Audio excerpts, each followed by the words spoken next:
बकचोदी बंद करो, एक एक को ठोकेंगे यहाँ पे अगर किसी ने कुछ भी उल्टा सीधा किया तो।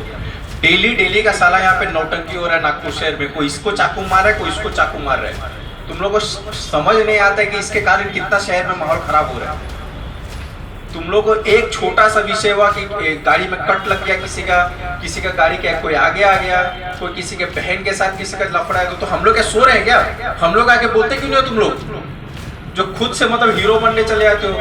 नागपूर शहरात वाढत्या गुन्हेगारी सत्राला, विशेषतः शरीराविरुद्धच्या गुन्ह्यांना आणि त्यात तरुण पिढीच्या वाढत्या सहभागाला आळा घालण्यासाठी पोलीस प्रशासनाने एक मोठी आणि कडक मोहीम हाती घेतली आहे। नागपूर शहर पोलीस आयुक्तालयाअंतर्गत येणाऱ्या परिमंडळ क्रमांक 5 च्या प्रशासनाने 11 जून रोजी एक महत्त्वपूर्ण पाऊल उचलले। या झोनमधील 5 पोलीस ठाण्यांच्या हद्दीतील तब्बल 150 सराईत गुन्हेगारांना एकत्रित करून त्यांची विशेष पोलीस परेड आयोजित करण्यात आली होती। या गुन्हेगारांची कसून चौकशी करण्यात आली असून त्यांचे समुपदेशनही करण्यात आले।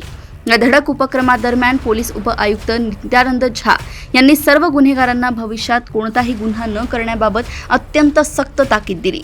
जर गुन्हेगारीचा रस्ता सोडला नाही तर कायद्याचा बडगा अधिक तीव्र केला जाईल आणि थेट तुरुंगाची हवा खावी लागेल, असा कडक इशारा उप आयुक्तांनी गुन्हेगारांना दिला आहे। समाजातील शांतता सुव्यवस्था अबाधित राखण्यासाठी आणि गुन्हेगारांवर वचक निर्माण करण्यासाठी नागपूर पोलिसांनी उचललेल्या या पावलामुळे नागरिकांमधून समाधान व्यक्त होतंय।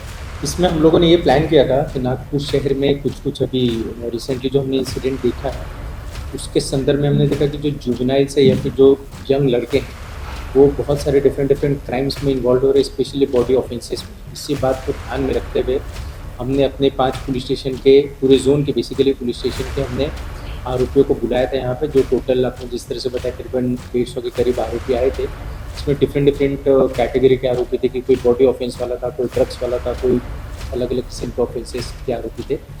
इसका उद्देश्य यही था कि हम उसमें ये भी पता करेंगे कि इसमें सबके खिलाफ प्रतिबंधक कार्रवाई हमने किया है, करेंगे जो प्रिवेंटिव एक्शन उसको बोलते हैं वो हमने किया है क्या।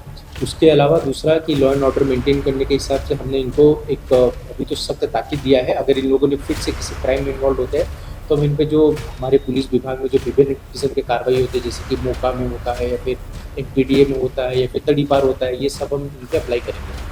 तीसरा विषय जैसे हमारा एक सिम्बा ऐप है, उसमें इनके जो डोजर्स होते हैं वो अपडेट करते हैं। तो ये हमारे सारे उद्देश्य थे।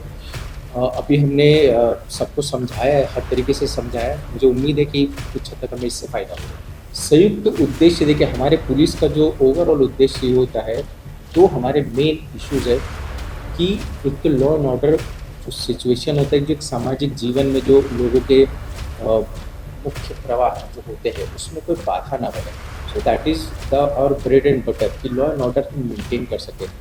और लॉ एंड ऑर्डर से एक चीज़ मुख्य चीज़ कनेक्टेड है वो है क्राइम, क्योंकि क्राइम भी ultimately leads to law and order as you all know in cases में।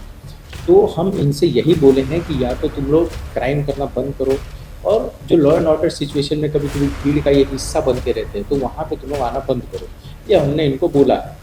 और ये इसलिए भी ज़रूरी है क्योंकि इनको ये लगना चाहिए कि पुलिस इन पे कड़ी नज़र बनाए रखें। जब जैसे ही हमारा नज़र इन पे नहीं रहता है तो they indulge in different kind of activities. तो ये हमारा प्राइम उद्देश्य था कि आप क्राइम में इन्वॉल्व नहीं हो और लॉ एंड ऑर्डर को बनाए रखें। दैट इज़ आवर गोल, जिससे कि जो बाकी डिपार्टमेंट्स होते हैं जो डेवलपमेंटल एस्पेक्ट्स देखते हैं उनको समाज में डेवलपमेंट करने के लिए कोई दुविधा ना पैदा हो। So that is our whole goal for the entire police system.